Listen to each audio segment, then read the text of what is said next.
Ray joins us now. Good morning, Ray. How are you, buddy? Good morning, guys. I'm doing well. Happy to hear it. Your colleague, Jerry Dulac, in his chat said that he would give it a 51% chance that the Steelers sign Cam Sutton. Agree or disagree, Ray? Yeah, I think that's a really good possibility now. I think you guys know the Steelers will take their time with this, and they'll let the legal process play out somewhat. They will let the commissioner's office, do their investigation, and I think they'll get a feel for what the punishment might be if there is any, and then they'll probably make that signing, I think, in June or July. So if it does happen, but I think we talked about it last week. The way they approached the draft, not addressing corner early, I think it makes perfect sense to bring back a vet like Cam Sutton if these legal matters are not serious in nature. Ray, could you see, now we do know that Landon Roberts, he had a pretty good year last year, and they think very highly of him, and obviously they signed Patrick Queen in the offseason, draft Peyton Wilson in the third round, and we already know his attributes and everything he brings to the table. Could you see them using him in a different role, like maybe like a rover linebacker or rover safety? Because, 4.40, it shows up on film. He's long.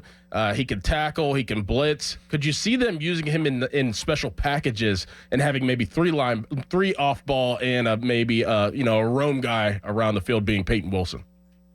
Yeah, and listen, Deshaun Elliott is more of your traditional box safety. I think last year they kind of had to piece things together because of the injuries back there. And if they do go with your traditional free safety and Minka being the center fielder, being your playmaker back there, then that would free you up in some packages to use a guy like Peyton Wilson, maybe in place of a guy like Elliott, or maybe in place of an extra defensive back somewhere. So he can really run and chase. I think he's obviously got the athleticism to cover tight ends and maybe even running backs out of the backfield. And like you said, if you throw in the blitzing aspect of it, I think that could be a really nice feature for the Steelers defense. They used Roberts as a blitzer last year. Not so much Holcomb. Holcomb was more of your cover guy. So it'll be interesting to see how they deploy these guys, but I don't think there's any doubt. As long as Peyton Wilson is healthy, I think they're going to do everything they can to get him in there on sub packages and, let his athleticism go to work. Ray Fittipaldo joining us on the Fan Hotline, presented by Sullivan Super Service, providing trusted plumbing and HVAC service for over 50 years. Why were the Steelers not interested in Tyler Boyd, Ray? I just think they view Van Jefferson and Quez Watkins and guys like Tyler Boyd in the same light at this stage of his career. That's nothing against Tyler. I just don't think they wanted to pay that much money to a guy who's approaching 30 years old. If you look at what they're paying Van Jefferson and Quez Watkins, I think it's barely over the league minimum. And Tennessee signed Boyd for $4.5 million on a 1-year deal. I don't know what kind of incentives are involved there for Tyler, but that's a pretty decent mid-tier contract at this point in the process. So I think the Steelers will probably get a receiver before the season starts. But we've seen this before, with the Steelers. They'll let this play out in OTAs. They'll let it play out, a little bit early in training camp. And if they're not happy with their receiving core, they'll go out and make a deal then. They've done it before at different positions. What was it? Was it 2017?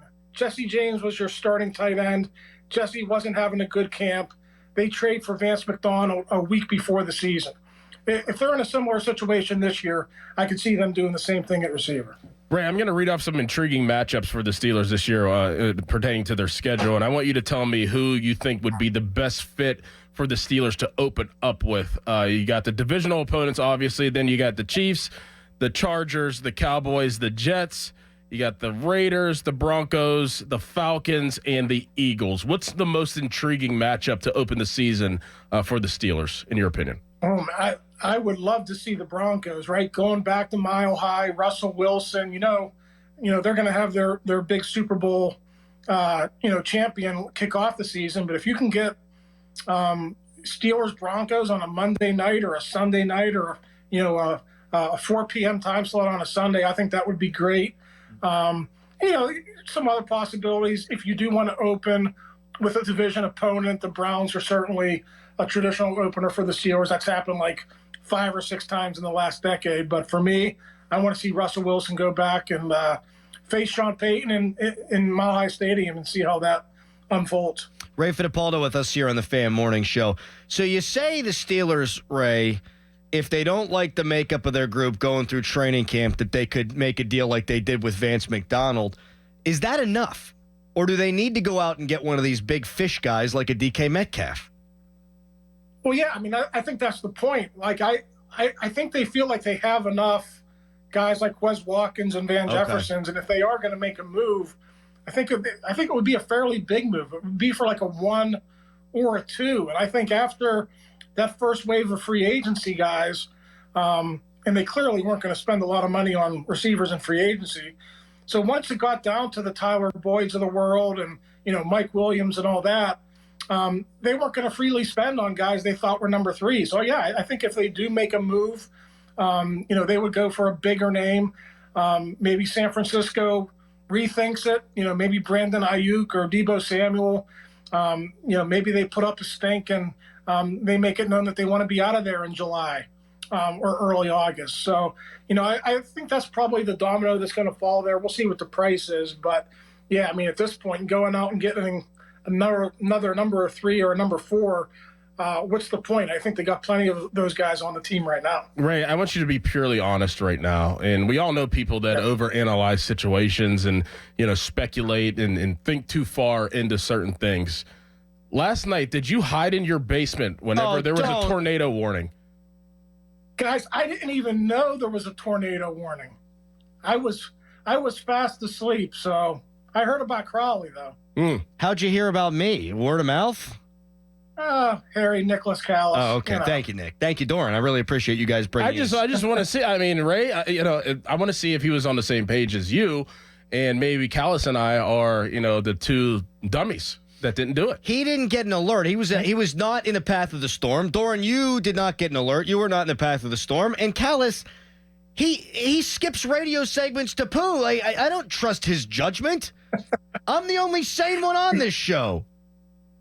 Hey, wasn't there a tornado during a Pirates game like in the 90s or early 2000s? You guys remember that? Like a little mini one touchdown on Mount Washington. Yeah, it actually lifted up Raul Mondesi and sent him into orbit, Ray, is what happened there. Never to be found again. They wish. Yeah. The Pirates wish. Ray, we appreciate your time. Thank you, buddy. All right, guys. Talk to you next week. Thanks, Ray. All right. That's Ray Fittipaldo. I'm shook. Of the Pittsburgh Post-Gazette.